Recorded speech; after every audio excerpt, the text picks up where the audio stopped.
Bom, gente, agora sou eu. Eu quero publicamente agradecer mais uma vez o CRP abriu a porta para a gente, né, para nós psicólogos.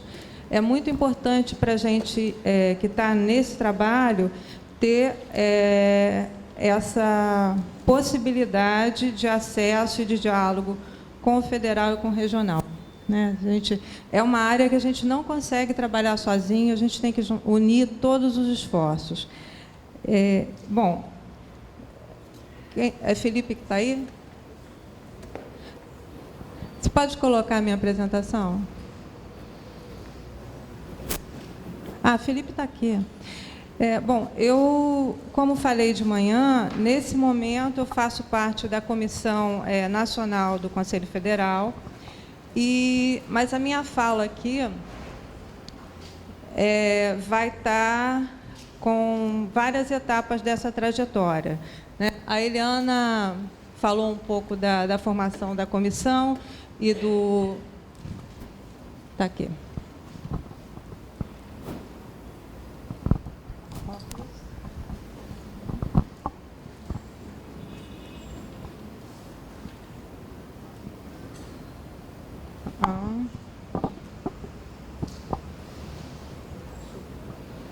Socorro aqui, por favor. Pois é, mas não foi. Não está indo. Tá. Você quer apresentar? A gente só queria agradecer também a presença do diretor do CEMADEM RJ, Promovi, Major Werner, e também ao Tenente-Coronel Pitaluga, coordenador de Defesa Civil da Regional da Serrana, né? Obrigada. Bom, nessa fala sobre 12 de janeiro de 2011, uma pergunta: quem aqui teve na ocasião na região serrana? Ou trabalhando, ou sendo afetado? Tá. Eu trouxe, primeiro, algumas informações sobre a situação para as pessoas que não acompanharam, para a gente localizar o que aconteceu. Se eu conseguir passar aqui, tá. Bom, dentro do sistema Conselhos, a Eliana já fez essa introdução. A gente teve, em 2006, o primeiro seminário, em 2011, o segundo, e agora a comissão. Dentro do Conselho Regional de Psicologia do Rio... Tá. Opa...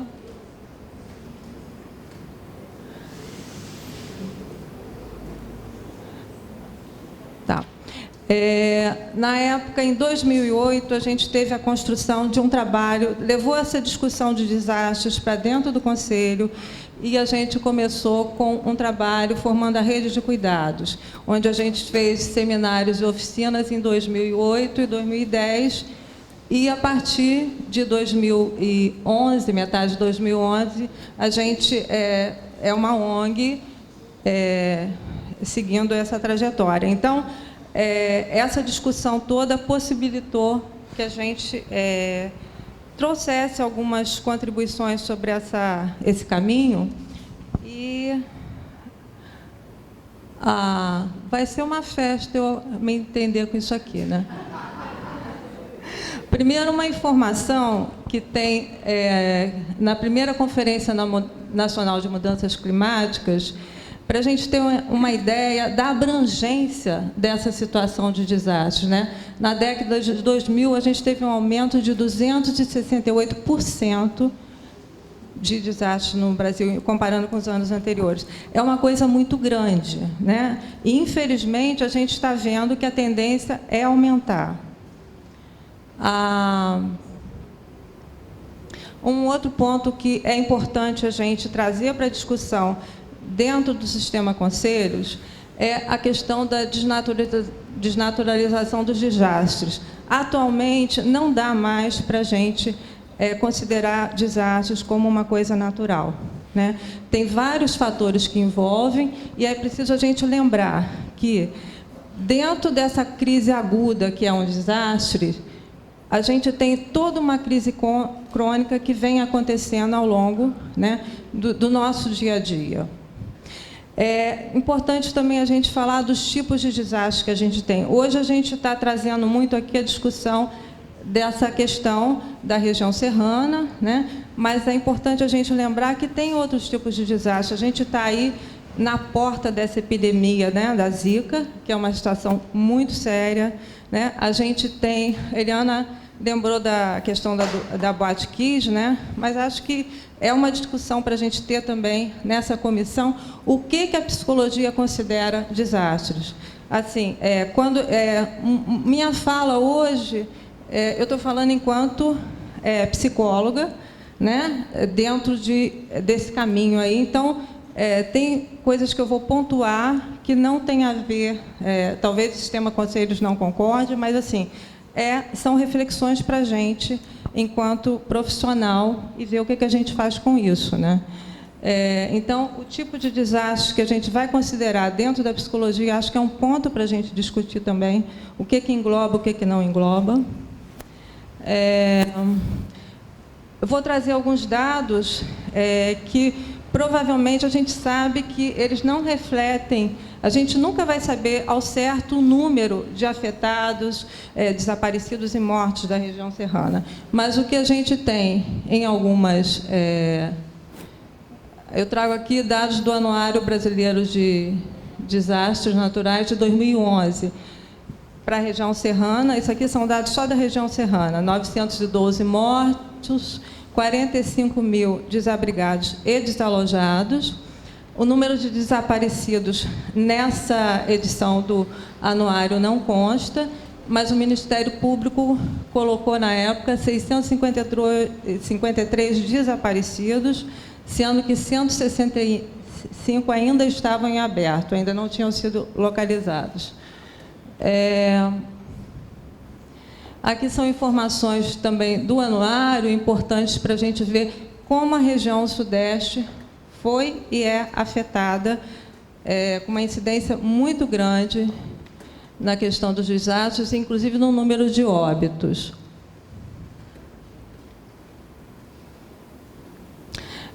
Para quem não conhece a região serrana, ela é composta de 15 municípios e a gente teve, nessa ocasião, 7 municípios que foram atingidos: Petrópolis, Teresópolis, Areal, São José, Sumidouro e Bom Jardim.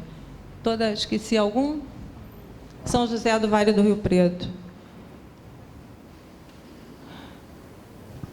Aqui a gente tem alguns dados da Defesa Civil de 2011 para cada município.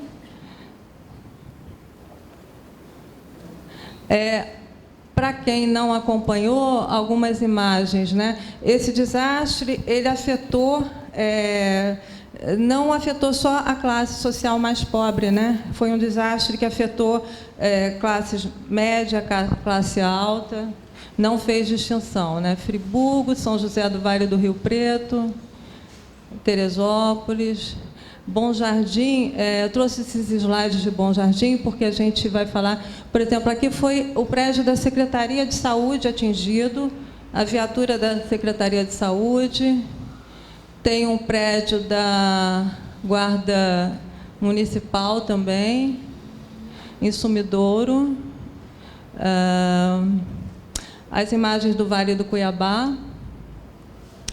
Aqui a Secretaria, uma unidade da Secretaria de Saúde da Unidade de Saúde do Vale do Cuiabá, acho que é Madame Machado.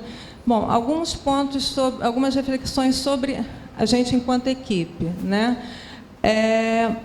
Na ocasião, o impacto e a magnitude desse evento foi uma surpresa geral, acho que ninguém estava preparado para o tamanho do que aconteceu.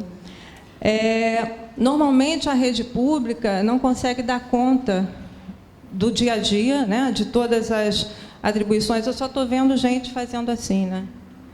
Tem muita gente da rede pública aqui, né? E se não dá conta no dia a dia, em uma situação grave como essa, não consegue mesmo, né? A gente encontrou muitos profissionais com excesso de horas de trabalho, dobrando, virando noite, e tem alguns aqui que estavam lá direto, exaustos. E aí não estou falando só de psicólogo, não. A gente tem uma necessidade de um melhor preparo material, técnico, emocional para lidar com essas situações. É uma situação muito delicada quando o profissional está no lugar de profissional e, ao mesmo tempo, de afetado, ou ele afetado, ou amigos, com perdas materiais e perdas humanas também. E ele tem que trabalhar. Um desafio para a gente construiu o trabalho em equipe, essa intersetorialidade. Na parte da tarde, a Fátima vai falar um pouco sobre isso. E a questão do autocuidado da equipe também, que é algo que a gente tem que ter espaço e ver como a gente faz isso. Aqui, uma oficina, algumas oficinas que a gente fez na época.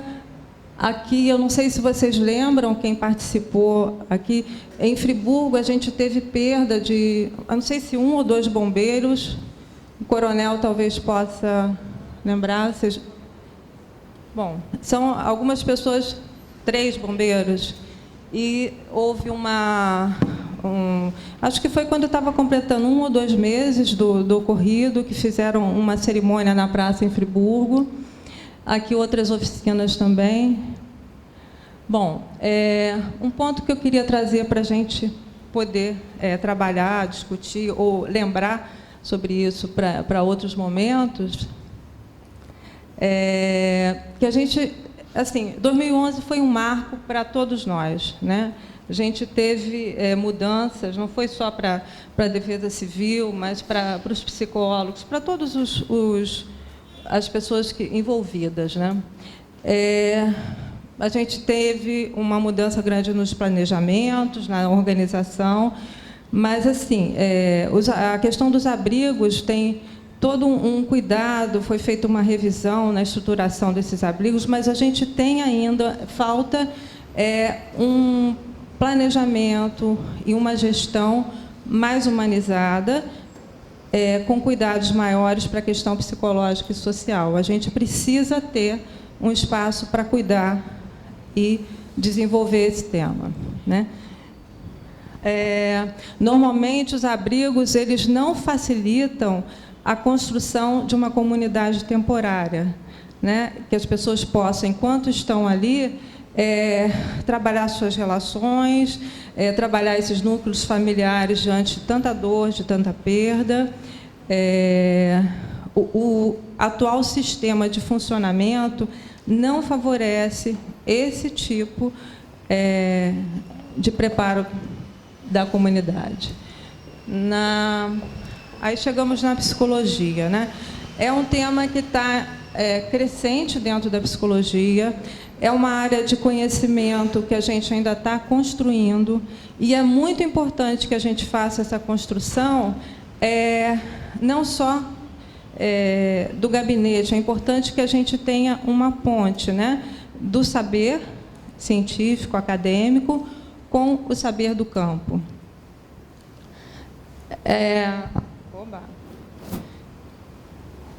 Aqui eu listei algumas possibilidades de atuação da gente enquanto equipe, que pode ser e é uma área que leva a gente para fora daquele formato tradicional de consultório, né? Assim, o trabalho na Secretaria de Saúde, com todo o sistema de SUS e SUAS, já faz com que o psicólogo tenha um outro tipo de visão e atuação, e o desastre também. É um caminho que a gente, no consultório, normalmente a gente está muito acostumado com o cliente vem procurar a gente, né? Dentro desse trabalho, dentro do desastre, tem a demanda espontânea e tem a busca ativa que a gente também tem que fazer, participar. Então, a gente pode atuar no preparo de equipes, no suporte emocional para as equipes, no fortalecimento de lideranças comunitárias, abrigos temporários, acolhimento dos afetados, facilitação da intersetorialidade e dentro dos sistemas conselhos de psicologia, acho que a gente pode caminhar para um posicionamento diante do poder público em algumas situações. E cuidar também para que os direitos humanos sejam respeitados nessas várias situações. E eu não sei, eu estava pensando aqui, eu não sei se enquanto sistema conselhos a gente pode fazer alguma coisa. Em cada região do Brasil, a gente tem desastres esquecidos e abandonados, né? O Mário, um colega nosso do Pará, estava falando de um desastre, vocês lembram qual era? Lembra, Eliana? É em Barquinha? Não. Oi? Alguma coisa assim das barcas. Então, que já tem anos isso. Então, talvez a gente pudesse conversar um pouco. Caiu uma balsa, virou, e essa balsa estava cheia de bois. E aí virou. E aí, além da morte dos bois, eles ficaram no rio, impossibilitando festa. Toda essa situação, né? Então, talvez a gente possa, quem sabe, discutir, enquanto sistema conselhos, o que a gente pode fazer, né, nesses silêncios e nesses abandonos desses desastres pelo país todo. É uma proposta para a gente ver, eu não sei se poderia sair algum documento dessas oficinas. Aqui no Sudeste, essa é a primeira oficina, ainda tem Minas, Espírito Santo, São Paulo. Talvez a gente possa pensar sobre isso, né? Bom, um outro ponto para a gente discutir é a questão dos voluntários. Foi discutido aqui na época, em 2011. Assim, o que eu estou colocando aqui são posições pessoais que não estão fechadas, né? A cada momento, eu vou refletindo e colocando outras questões, outros problemas surgem, mas assim, acho que depende muito da magnitude do evento, do tamanho do evento. Acho que se o local, se o município ou o Estado der conta de todas as demandas, acho que não há necessidade do psicólogo, né, dos voluntários. Não dando conta, e é o que a gente tem visto mais no nosso dia a dia, existe essa necessidade, sim. Mas tem que haver preparo desse profissional, como a Eliana falou de manhã, né? E tem que ser aceito e tem que ser inserido na estrutura local. Não dá para a gente cair de paraquedas em nenhum desastre. Trago para vocês uma experiência de Santa Maria que me fez pensar muito sobre isso. Eu tive a oportunidade de estar em Santa Maria na primeira semana, fiquei uma semana lá. A gente chegou o incêndio foi de sábado para domingo e a gente chegou no final do domingo. Então, pegando toda essa organização e assim, muito do que a gente viveu aqui possibilitou uma melhor organização lá. E ano passado, acho que foi em novembro, eu participei de 5 minutos correndo, um simpósio em Brasília, que a Maria Luísa, que é de Santa Maria, levou os números que eu não tinha ideia. Assim. Eu vi a organização que a gente fez, assim, tudo registrado, documentado. Mas, de janeiro a março, foram feitos 2.055 atendimentos de voluntários. Em nenhum momento, a estrutura municipal, assim como qualquer outra, teria dado conta disso se não fossem os voluntários. Mas, assim, voluntários organizados, treinados, acompanhados, e um serviço que funcionou 24 horas. Né? Então, o resultado foi muito bom. Eu acho que a gente tem mais um caminho, mais uma etapa, né, de amadurecimento para isso. Né?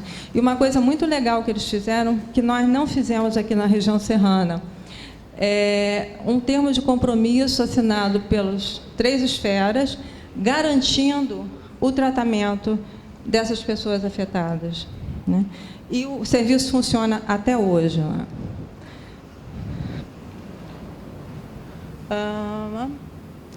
Um outro ponto, falando assim, do abandono. A Eliana trouxe uns dados estatísticos, né, de pessoas que têm algum comprometimento emocional, que precisam de algum tipo de suporte e tudo. Aquele quadro todo fica agravado, e muito agravado, pelo abandono que as comunidades sofrem do poder público. Vou pular isso aqui e trazer uma outra questão séria, a questão dos desaparecidos, né, que até hoje existe um número grande. Tudo isso faz com que essas pessoas fiquem aprisionadas no tempo. Elas não conseguem terminar de processar o acontecido e seguir a vida, né? Só para vocês terem uma ideia aqui, em termos de números,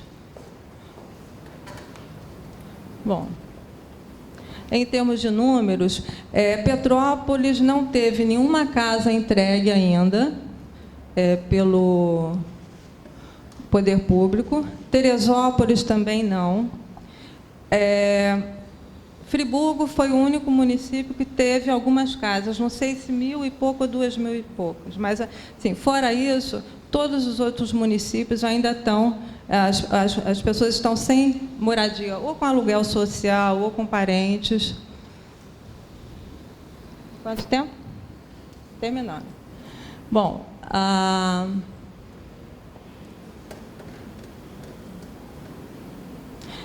eu vou trazer para vocês só rapidamente, uma questão que a gente viveu.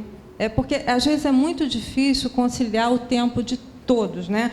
O tempo do processo interno dos afetados, o tempo da equipe, o tempo que os outros órgãos precisam fazer o trabalho, né, de limpeza, retirada das escolas, desocupação dos abrigos e tudo. Esses tempos, às vezes, são diferentes e a gente ainda não conseguiu equilibrar isso. Mas, só para vocês terem uma ideia de uma situação, a gente fez uma oficina, Luiz está aqui presente, que estava nessa oficina também no Vale do Cuiabá, acho que com 1 ano e 2 meses depois do desastre de 2011. E a oficina estava correndo e a gente estava faltando, a gente fala assim, olha, não deu liga ainda, não deu liga, o que está acontecendo? Né? E aí começou a se passar, assim, no intervalo, umas fotos, né, da época do ocorrido, né, de janeiro. E aí uma mulher falou, olha lá, tinha uma cachorrinha na foto, olha lá, eu esqueci o nome, não sei se era Kiki, vou chamar meu filho para ver. E ela desceu correndo, trouxe o filho para ver. É a cachorra e tal, que eles tinham uma cachorra que sumiu depois do desastre. E aí a gente começou, mas o que aconteceu? Por que você... E eles começaram a apontar, olha como ficou a casa do fulano, e a casa do Beltrano. E a gente não entendendo. Então, o que eles trouxeram para a gente de explicação foi que o caos todo aconteceu durante a noite, eles tiveram que sair sem enxergar nada, e foram se acomodando nos abrigos e tudo, e não podiam ter acesso ao local, né, onde eles moravam, por vários motivos, inclusive segurança e tudo, mas, assim, em nenhum momento eles puderam voltar. E quando eles foram liberados para retornar, não tinha mais nada lá.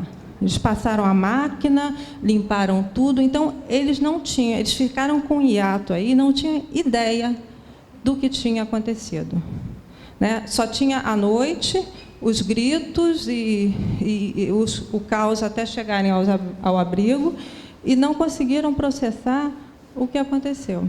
Então, assim, esse tempo de cada um, né, como é que a gente pode ajustar e conciliar para que essas pessoas sejam atendidas nas suas necessidades desse processo todo da dor e da perda, né? Hoje a gente está fazendo esses 5 anos, né? E é um momento em que a região serrana já está saindo da mídia. Por exemplo, eu não sei nos outros municípios, Petrópolis, no domingo, o jornal não trouxe nenhuma menção ao que aconteceu, não sei hoje. O Globo do domingo trouxe algumas referências, mas só a questão da habitação, né? Então, mas, assim, o desastre continua, e podendo provocar outros desdobramentos graves também para essas pessoas que estão envolvidas, né? Então, assim, eu acho que já terminei aqui. Muito importante que a gente possa incluir em todos esses projetos o saber da comunidade, né? Na construção de estratégias, de planejamento, de organização, porque eles têm esse saber para a gente poder incluir. E uma muito importante, gente, a gente não se acostumar com a dor do outro. Isso não é normal, né? Então, é isso. Obrigada.